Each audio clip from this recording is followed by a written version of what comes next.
Hello there, fellow citizens, Ugandans in America and Ugandans at home and Ugandans everywhere. James William Mugeni is my name. I'm a medical clinic officer by profession and a certified public manager. Yes, fellow citizens, I want to add my voice to the many voices that are now talking in Uganda about sexual reproductive health. That's the term SHR, sexual reproductive health.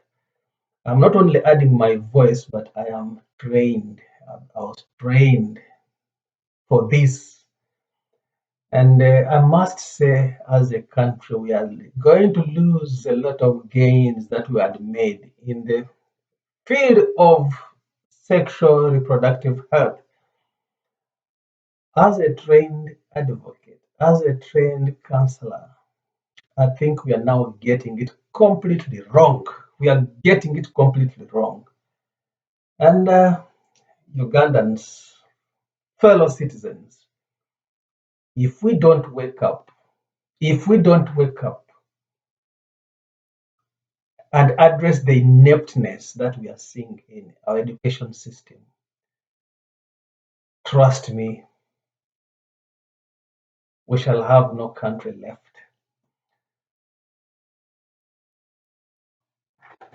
As a holder of this certificate, this is a certificate for Ministry of Health. Ministry of Health Uganda, and if I can read for you the areas that Ministry of Health Uganda trained me as an identified focal person for reproductive health. These are the areas they trained me in. That's in 2005. Sexual reproductive health situation in Uganda. That's when we looked at the statistics. Anatomy and physiology of the male and the female human reproductive system. The menstrual cycle. Contraceptive technology. Emergency contraception. STI, HIV/AIDS. Interpersonal communication skills. Gynecological conditions. Quality of care. Logistics and supplies, understanding the reproductive health client, the service provider, male involvement in reproductive health issues, introduction to advocacy, and clinic practicals. I don't know how many areas those are, but this certificate was given to me after training by Ministry of Health. And some of us were dispatched in what they call the school health programs. And I get so disappointed when I see the kind of the quality of discussion that the country is having. And we have very many trained experts, maybe me, I've left Uganda, but they are there. People are behind there. First of all, the recommendations we made those days. We all discovered that all schools in Uganda, be it primary or secondary or universities, needed to be covered in reproductive health.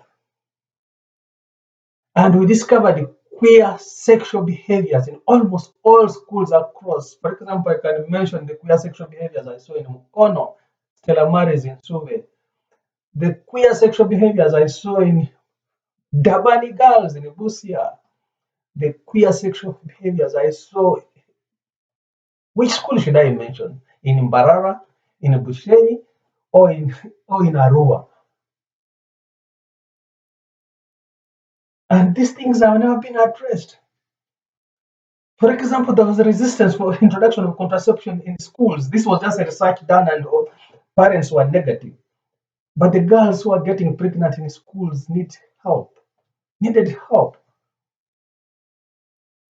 Right now we're jumping on things that you just don't understand. What is our culture? Which culture is taught in school? Most of the schools, when we all go there, there's no culture there. You find 1,000 students of different cultures. Which cultures do we talk about? Which are these African cultures that people keep mentioning? The people from Toro, for example, I think recently I had, not long ago, we had that queer story from Toro. And I have it here. Kisoko High School in Toro is operating in a crisis as over 100 girls queue to use a single pit latrine.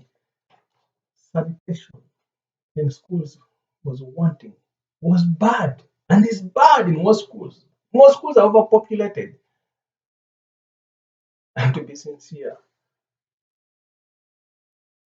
who is the Minister of Health, Minister of Education? I would attribute all the hopelessness, all the negative things you're seeing coming out of school for failure from Minister of Education. School inspection,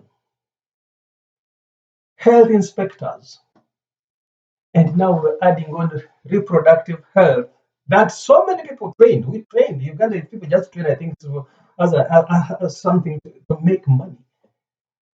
But implementing. Now the UPDF, the army, I had a soldier today talking to parents. Parents, I'm a soldier of all people. A soldier of all people. When some of us were trained to address STI, STDs in the army, now soldiers are talking. Soldiers are being recommended for schools just because there's a militant head, husband and wife. Ugandans, wake up. Wake up.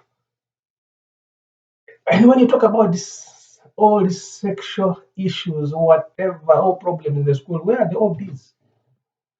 I imagine I can handle my school very well, former school, St. Peter's College. Where are examples? Where are role models for these schools? Now you think soldiers, these soldiers who are marauding everywhere, these soldiers whom we identified as vehicles of diseases when HIV was spreading, so they're the ones who address now reproductive health issues in schools. Minister of Health, you're lying. Minister of Education, you're dead. In fact, Minister of Education is Janet Museveni. No way, no way, no way. I'm James Mugeni mentioning this. Ugandans, let's wake up. Our country is gone to the dogs. Our country is gone to the dogs. And it's high time citizens assume the citizens' role. The health workers and the very many people, the resource people who are trained like me. I should see you speaking. You go to Twitter spaces and you don't have any authority, you don't get anyone speaking. People are silent. People are silent, silently dead. In a medicine called stone dull. This can't be a country where I was born in. No. Well, thank you for listening. But we need to take action in our country. Good evening.